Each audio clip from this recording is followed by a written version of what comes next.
நிறைய பேர் சொல்லுவோம், ஆண்டவர் இந்த உலகத்தை நல்லா தாங்க படைச்சாரு.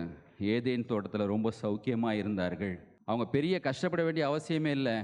நம்ம தாத்தா ஆதாம் செஞ்ச பாவத்தினால தான் நம்ம எல்லாம் கஷ்டப்படுறோம். எத்தனை பேர் அப்படி நினைக்கிறீங்க?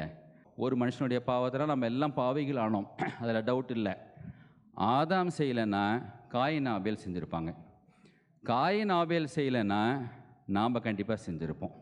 எத்தனை பேர் ஒத்துக்கிறீங்க? நல்லா தெரிஞ்சுக்கோங்க.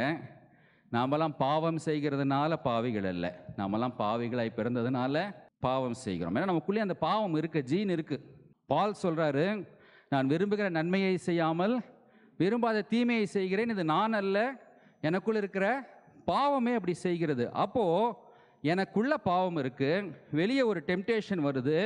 அப்போ என்னுடைய மாம்ச பலவீனத்தை நான் விழுந்துடுறேன்.